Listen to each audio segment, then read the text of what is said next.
뉴욕 증시는 주택시장 관련 지표가 호전되면서 경기 회복에 대한 기대감이 확산돼 4일째 상승세를 이어갔습니다. 다우는 0.2% 올라 8,740에 마감됐습니다. JP 모건 체이스 등 미국 월가의 금융회사들이 구제금융 자금을 상환하기 위해 자금 확충에 나서고 있는 가운데 미 정부가 다음 주 자금 상환을 일부 승인할 예정이어서 이들이 미 정부의 규제에서 벗어날 수 있을지 주목됩니다. 한편 유럽 증시는 경기 회복에 대한 전망이 엇갈리며 전날의 폭등세를 이어가지 못하고 부합세로 마쳤습니다. 금융주의 가파른 랠리가 끝났다는 분석이 하락을 주도해 영국과 프랑스는 소폭 내렸습니다. 국제유가는 오펙의 등산 논의와 달러와 약세로 인해 하락 후 반등하는 등 등락을 거듭하다 약보합으로 마감됐습니다. 7월 인도분 서부 텍사스산 중진류는 3센트 떨어진 배럴당 68달러 55센트로 마감됐습니다. 안녕하십니까. 이슈앤마켓의 최유린입니다. 간밤에 뉴욕 증시가 나흘 연속 올랐습니다. 소폭 상승했는데요. 다우가 0.2% 올라 8,740의 거래를 끝냈고요. 전날 200일 이평선을 뛰어넘었던 S&P 500도 역시 또 올라 944포인트로 끝났습니다. 주택 관련 지표가 서프라이즈를 기록한 것이 역시 큰 도움이 됐는데요. 대형 은행주들은 구제자금의 조기 상환을 추진한다라는 데 따른 물량 부담 때문에 약세를 보인 것이 또 하나의 특징이었습니다. 보다 자세한 글로벌 증시는 리딩투자증권 우성재 연구원과 함께 알아보도록 하겠습니다. 안녕하세요. 네, 안녕하세요. 네, 다우가 소폭 또 올랐네요. 네, 지금 다우지수 계속적인 강세장을 계속 이어져 나가는 모습을 보여주고 있습니다.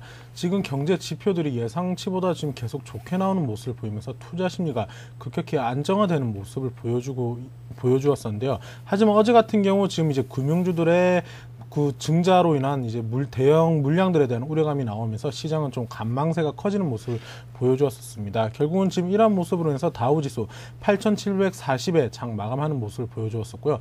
나스닥 같은 경우 기술주들이 조금의 상승폭을 확대하는 모습을 보이면서 1,836.8포인트대에 장 마감하는 모습을 보여주었습니다.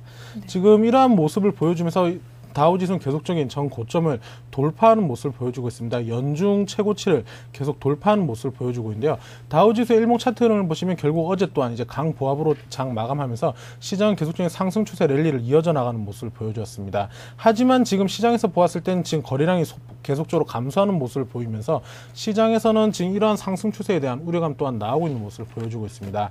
다우지수의 일중 흐름 차트 한번 보시겠습니다. 다우지수 지금 5분봉 차트인데요. 다우지수 같은 경우 어제 큰 폭의 하락과 상승도 없이 계속적인 상승 이후에 계속적인 행보장을 보여주면서 시장에서의 관망세가 커지는 모습으로 장 마감하는 모습이었습니다.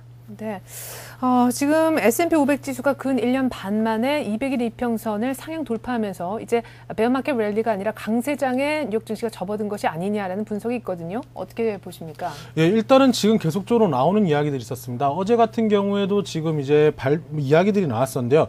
지금 봐왔을 때 그 카사르의 앤디 하트웰, 스트레지스트 같은 경우는 추가로 10에서 15% 이상 상승할 수 있다는 이야기를 내놨었습니다. 지금 시장에서는 여러 가지 루머들이 나오고 있습니다. 지금 W자형 움직임이 나올 것이라는 우려감도 나오고 있는 상황에서 6월 악재, 6월 위기설, 7월 위기설이 계속적으로 나오고 있는 가운데 계속적인 상승 랠리의 추세 전환으로 돌아섰다라고 보기는 좀 어려울 것 같습니다.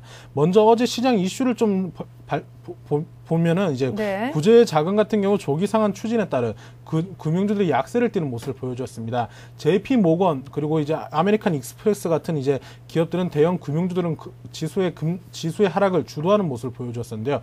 결국 JP 모건 같은 경우 5% 정도 가량 하락하는 모습을 보이면서 금융주들이 지수의 상승에 좀 제한적인 눌림목이 되는 모습을 보여주었습니다.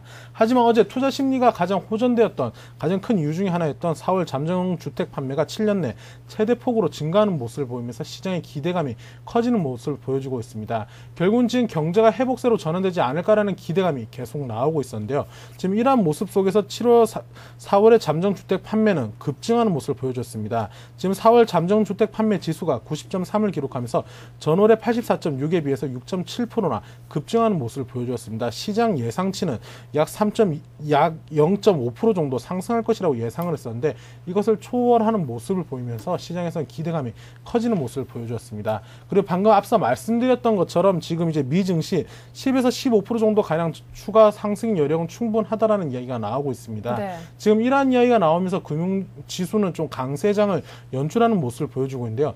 지금 일단은 계속적인 상승 랠리의 추세 전환으로 보기는 좀 어려울 것 같습니다. 하지만 지금 시장에 접근을 하실 때는 추가 하락에 대한 것보다는 손절 라인을 좀 어느 정도 생각을 하신 이후에 지금 분할로 매수를 대응하시는 게 좋을 것 같습니다.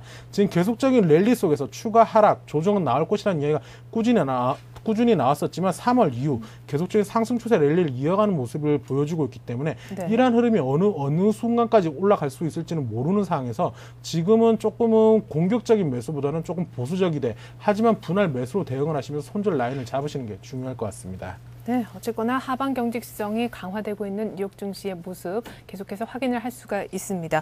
사실 전날에 주택 지표도 참 좋았는데요. 간밤에도 역시 주택 지표가 좋게 나오면서 거의 서프라이즈 수준을 기록했었죠. 주택 시장이 이제 오랜 침체에서 벗어나서 회복된다는 국면을 조금 느낄 수가 있었습니다. 자, 뭐 증자 부담 때문에 금융주가 약세를 보였다라고는 하지만 그 내용적인 측면에서 봤을 때는 대형 은행들이 구제 자금을 조기 상환하겠다라는 것이 골자였죠. 때문에 금융권에 대한 낙관론이 점점 힘을 좀 얻는 분위기입니다. 예, 일단은 지금 낙관론을 힘을 얻는다라고 말하기는 조금은 어려울 것 같습니다. 네. 지금 낙관론과 비관론 지금 팽팽하게 지금 움직이고 있는 모습을 보여준 건데요. 예. 지금 이제 공적 자금을 이제 조기 상환하겠다라는 의견을 계속 피력하고 있는 JP 모건 그리고 이제 아멕스 그 뱅크 오브 아메리카 같은 이런 대형 기업들 같은 경우에 실질적으로 지금 가지고 있는 자금에서 해결을 한다는 게 아니라 지금 자본 증자를 통해서 새로운 자금을 유입을 받아서 지금 이런 부분을 해결하겠다는 게 골조의 내용이었었습니다. 결국은 이러한 내용이 계속 나오고 있는 상황에서 물론 이번 조기 상환으로 인해서 은행의 신뢰도는 높아지는 모습을 보여주고 있겠지만 그만큼 새로운 물량에 따른 주식의 가치가 희박화되는 모습을 보이는 등 지금 대형 물량 출에 대한 우려감 또한 나오고 있는 모습을 보여주고 있습니다. 결국은 지금 티모시 재무장관 또한 지금 우려를 하는 부분이 이러한 부분과 같이 연관되어 있는 모습을 보여주고 있습니다. 네. 결국은 지금 이러한 흐름세 속에서 만약 이러한 부분들이 해결이 된다 손 치더라도 부실 위험이 계속적으로 나오고 있는 중소형 은행주에 대한 해결 방안에 대한 것도 자세히 나오지 않았기 때문에 우려감은 계속 나올 수밖에 없을 것 같습니다. 지금 와이트너 칼럼니스트 같은 경우는 낙가는 금물이다. 위기은행이 더 있다라는 이야기를 내놨었는데요. 지금 이러한 이야기가 나오고 있는 것들은 결국 중소형 은행주를 중심으로 한 시장에서의 리스크는 계속 커지고 있다는 게 중요할 것 같습니다. 현재 지금 지난 3월 말 현재 자산 부실화로 인해서 파산 가능성이 있는 이른바 문제은행들이 305개에 이른다라고 발표를 했었습니다. 네. 이것은 이제 지난해 말에 비해서 21% 정도 증가한 모습을 보여주고 있는데요. 시장의 포커스는 지금 대형 금융주의 조기 상한으로 생각을 하고 있겠지만 조금 더 자세히 깊숙이 미국 경제, 실물 경제로 내다보았을 때는 이런 중소형 은행주들의 파산 위기가 다시금 또 다른 제2차 금융 위기로 도래할 수 있다는 게 지금 시장에서 나오고 있는 뭐 작은 내용들 중에 하나입니다. 시장은 이미 지금 우리나라에서는 지금 큰 미국 시장의 큰 흐름세 속에서 이야기를 하고 있지만 또다시 이런 작은 소규모 은행들의 부실 우려가 커진다고 했을 때 소비 경제 또한 다시금 냉각될 수 있기 때문에 이러한 부분 조금 염두를 해두시는 게 좋을 것 같습니다. 또한 지금 신용카드에 따른 카드론 사태에 대한 우려감 또한 나오고 있는 모습을 보이고 있기 때문에 이러한 카드론이 가장 밀접하게 연관되어 있는 뱅크 오브 아메리카, 시티그룹 같은 이러한 그룹들의 2분기 순이익이 어떻게 나올지 여부 또한 시장에서의 악재가 될 것으로 예측되고 있습니다. 또한 이제 상업용 모기지 시장이 내년에 상한이 되는 부분이 있는데 이러한 상한 부분에 대한 물량에 대한 우려감 또한 나오고 있기 때문에 단순히 좋다라고 말을 할 수 없는 악재들이 좀 더 크게 나와 있다라고 보시는 게 좋을 것 같습니다. 하지만 시장이 지금 계속적인 강세장을 연출하고 있는 모습을 보이고 있기 때문에 이러한 강세장 속에서는 악재들이 조금은 뒤로 물러나는 모습을 보이고 있지만 만약 추가 하락 시 이러한 부분이 다시금 재차 부각됐을 때는 또 다른 충격이 올 수 있기 때문에 이러한 부분을 염두하시면서 시장을 접근하시는 게 중요할 것 같습니다. 예, 지금 몰락 위기 처한 은행들이 상당수 있기 때문에 어떤 은행주, 금융주에 대한 르네상스가 도래했다라고 보기는 좀 시기상조인 듯 싶습니다. 자, 유럽 증시도 마감 상황 정리를 해볼 필요가 있겠는데요. 역시나 금융주, 은행주가 약세를 보였더라고요. 예, 아무래도 지금 이제 유럽 같은 경우 이제 영국에 있는 이제 바클레이즈 은행이 지금 시장에 가장 큰 충격을 주는 모습을 보여줬습니다. 지금 미 국영 아랍에미리트의 국영 석유 회사인 IPIC가 영국의 바클레이즈 은행 지분을 11% 처분했다는 이야기가 나오면서 시장의 우려감이 커지고 있는 모습을 보여주고 있습니다. 먼저 일단 아랍에미레이트 같은 경우에 지금 계속적인 경제 우려감이 계속 나오고 있는 상황이기 때문에 이런 걸로 인해서 어쩔 수 없이 피치 못하게 지분을 매각을 하는 모습을 보여주었었는데요. 하지만 이런 것들은 단기 악재로 조금 적용될 확률이 높을 것 같습니다. 지금 이러한 모습 속에서 영국은 급락하는 모습을 보여주었었는데요. 지금 이러한 모습을 보면서 영국은 0.64% 하락으로 장 마감했었습니다. 지금 4월에 영국 주택의 융자 건수는 증가하는 모습을 보이면서 시장에 대한 경제가 조금 회복되지 않느냐는 기대감 또한 나오고 있는 가운데 이번 바클레이즈의 지분 매각이 큰 악재가 되지는 않을 것 같습니다. 지금 기업 구제에 따른 정부의 자금 유입 조절은 필요하다라는 독일 수상의 발표가 있었는데요. 지금 이제는 옥석을 가려서 지금 모든 기업을 살리는 게 아니라 그중에서 살려서 회생 가능성 있는 기업들 위주로 자금을 유입을 하겠다는 이야기를 내놨기 때문에 시장에서는 큰 악재가 되지 않을 것 같습니다. 또한 지금 ECB 이사가 디플레이션 리스크는 감소하고 있다라는 이야기를 내놓으면서 지금 유럽권에서 나오고 있는 전반적인 이야기들은 크게 나쁘지 않은 상황이기 때문에 어제 같은 경우 바클레이즈는 일시적인 악재로 보시는 게 좋을 것 같습니다. 예, 잘 알겠습니다. 유럽 소폭 떨어진 곳도 있었고 소폭 상승한 곳도 있었었는데 말이죠. 자동차주는 또 강세를 보였다라는 소식이 들어왔네요. 자, 끝으로 국제유가 움직임도 챙겨볼 필요가 있을 텐데 7일 만에 3센트 정도 소폭 떨어졌지만 그래도 68달러는 계속해서 상회하고 있는 모습이에요. 예, 지금 제가 예상하고 있는 것보다 좀 더 크게 올라오는 네. 모습, 상승하는 모습을 보여주고 있는데요. 지금 이러한 흐름세가 어떻게 이어져 나갈지는 조금 다시금 또 생각을 바꿔야 될 것 같습니다. 현재 뭐 지금 나오고 있는 여러 리서치 보고서들 그리고 여러 가지 의견들로 봤을 땐 75불까지도 예상을 하고 있는 이야기가 나오고 있는 상황에서 지금 일단은 다우지수가 계속적인 급등을 하고 있고 경제 지표가 호전을 지금 보여주고 있는 상황에서 유가는 지금 동반 상승세를 이어져 나가는 모습을 보여주고 있습니다. 하지만 지금 이러한 모습을 계속적으로 이어져 나가는 게 과연 다우지수가 얼만큼 올라오느냐에 따라서 또 달라질 수 있기 때문에 지금 시점에서는 뭐 매도보다는 지금 시점에서는 이러한 유가가 계속적인 상승 추세는 계속 이어져 나갈 수 있다라고 보는 게 좀 중요할 것 같습니다. 하지만 지금 시장에서 계속적인 다우지수 또한 상승 랠리의 어느 부분까지 올라갈지 모르는 상황에서 유가 또한 이런 부분을 염두하시면서 조금은 긴밀하게 대응을 하시는 게 중요할 것 같습니다. 네, 뉴욕 증시 뭐 상승도 상승이겠지만 역시 달러와 약세도 국제 유가를 끌어올리는데 큰 부분을 차지하는 것 같습니다. 자, 이렇게 해서 글로벌 증시 오늘은 리딩 투자증권 우성재 연구원과 함께 알아봤습니다. 고맙습니다. 네, 고맙습니다.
(6월 3일) 뉴스 따라잡기 시간입니다. 오늘은 스튜디오에 서울경제신문 이상훈 기자 나오셨습니다. 안녕하세요. 안녕하십니까? 네, 미국 최대 자동차 업체 GM이 파산 보호 신청을 했죠. 다행스럽게도 우리 GM 대우는 굿GM, 뉴GM의 편입이 확정이 됐는데 이런 가운데 GM 대우 측이 정규직 인력 감축 계획이 없다라고 밝혀서 지금 눈길을 끌고 있네요. 네, 그렇습니다. 이제 우리나라의 GM 대우가 어제 이른바 이제 회생 가능하다는 뉴GM에 편입됐다는 소식이 들려왔지요. 이와 관련해서 이 마이클 그리말디 GM 대우 사장이 기자회견을 가졌습니다. 어제 이 정규직 인력 감축 같은 구조조정 계획이 없을 것이라는 입장을 어제 밝혔습니다.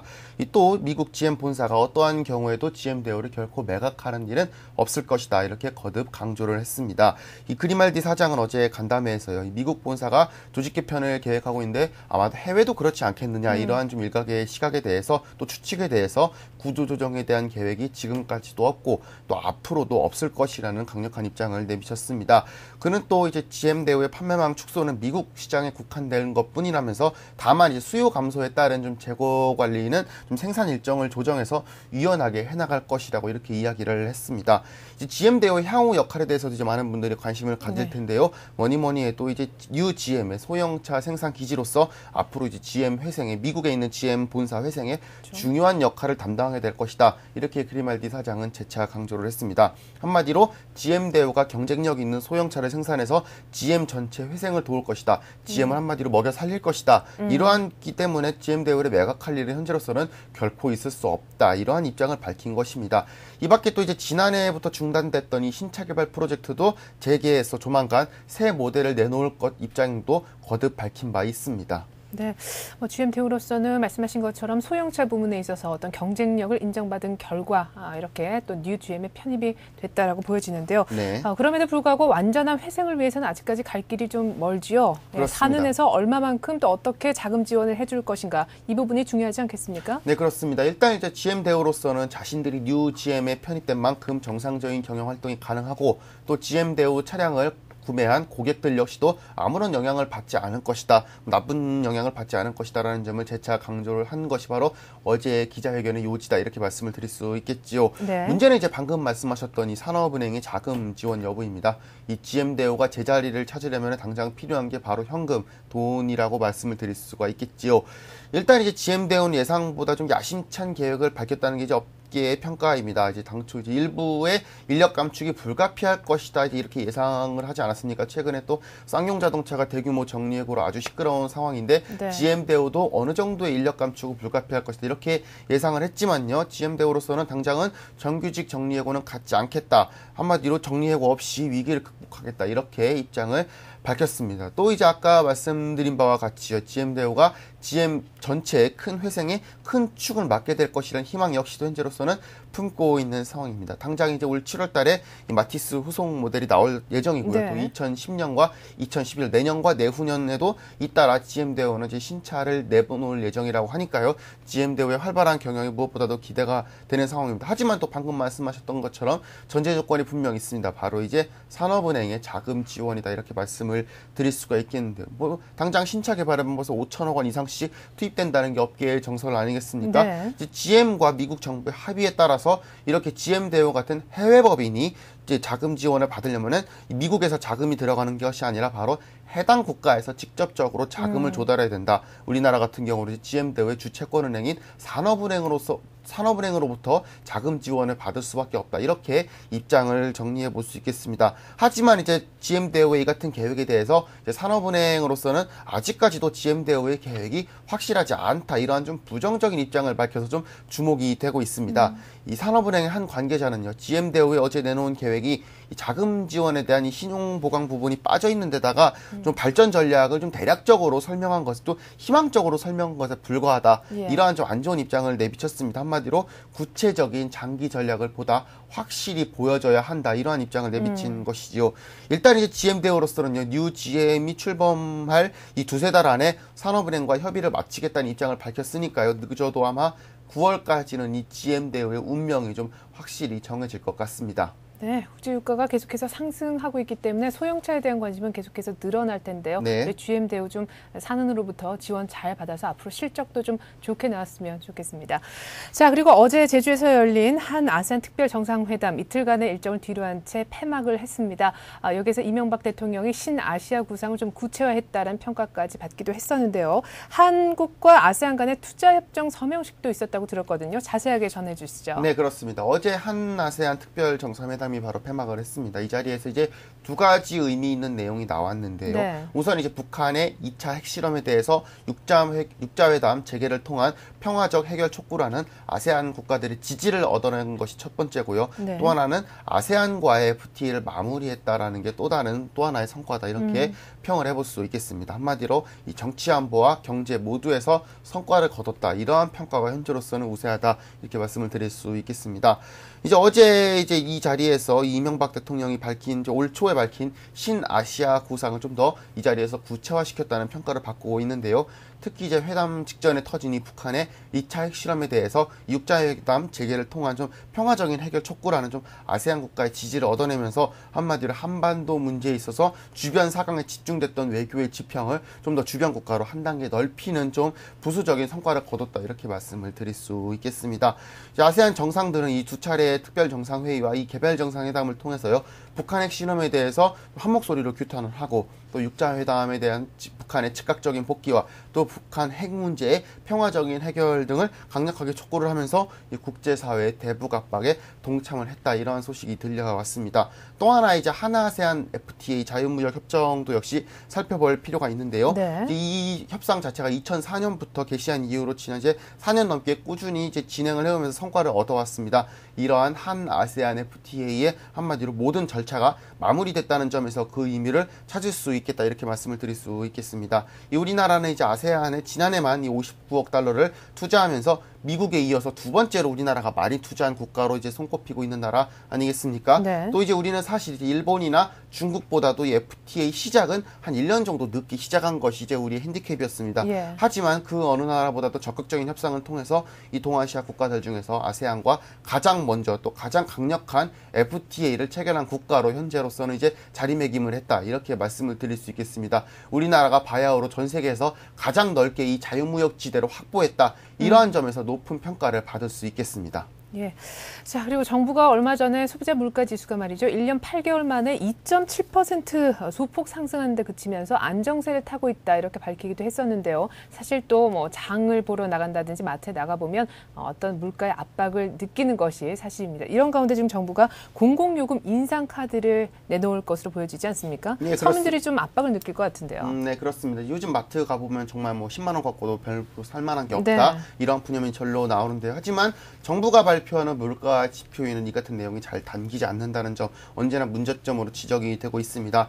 좀 표를 보면서 설명을 드리겠는데요. 네. 이제 이 통계청이 최근 발표한 5월 소비자 물가 지수 같은 경우 지난해 같은 기간보다 한 2.7% 정도 상승하는 데 그쳤습니다. 이것으로 인해서 1년 8개월 만에 처음으로 이제 정부 목표치보다 아래로서 상승을 했다. 한마디로 물가 상승률이 좀 표에서 말씀드릴 수 있는 바와 같이 좀 어느 정도 꺾이는 모양새다, 이렇게 말씀을 드릴 수 있습니다. 하지만 이제 주부들이 느끼는 체감 물가는 이것과 다른 모습을 보여주고 있는데요. 농축수산물 가격이 지난해 같은 달보다 10% 이상 크게 올랐고요. 또 항공요금과 전기요금, 가스요금 같은 경우도 줄줄이 인상을 대기하고 있습니다. 특히 무엇보다도 유가가 급등하는 모습이 우리 물가에 있어서 굉장히 불안한 모습을 보이고 있습니다. 하지만 정부는 현재로서는 이 인플레이션에 대한 우려는 아마도 기후에 그칠 것이다, 이렇게 전망을 하고 있습니다. 이제 내년 초까지는 물가 압력은 인플레이션이 아니라 거꾸로 디플레이션으로 작용할 것이다, 이렇게 보고 있는데요.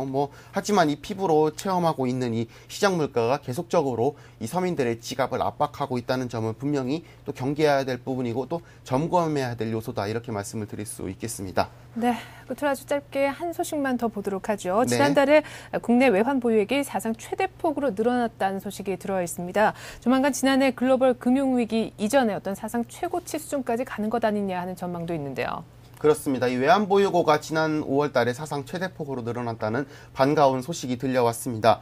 한국은행에 따르면 5월 말 기준으로 우리나라 외환보유액이 2,267억 달러로 4월보다 143억 달러 늘어나서 3개월째 증가세를 이어간 모습입니다. 한 달 동안 증가할 걸로서는 지난 이제 98년 이후로 사상 최대 규모다, 이렇게 말씀을 드릴 수 있겠습니다.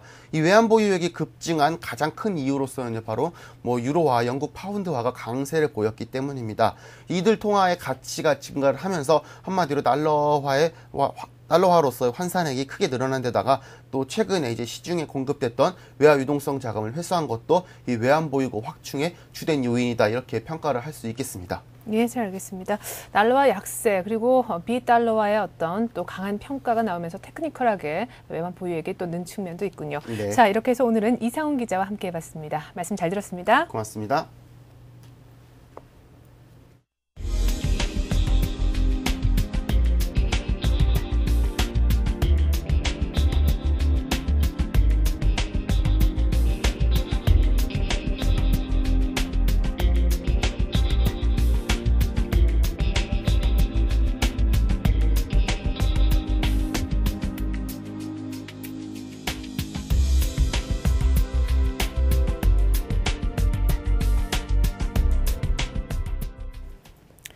최근 여러 가지 위험 신호에도 불구하고 뉴욕 증시가 계속해서 랠리를 연장시키고 있습니다. 방향성을 계속해서 위쪽으로 잡고 있는 와중에 어제도 역시 올랐는데요. 주택 지표가 호전되면서 4일째 상승한 셈이 됐습니다. 다우는 8,740을 기록했고 S&P 500 역시 944포인트를 기록했습니다. 저는 1시간 뒤에 출발센 증시에서 다시 인사드리겠습니다. 고맙습니다.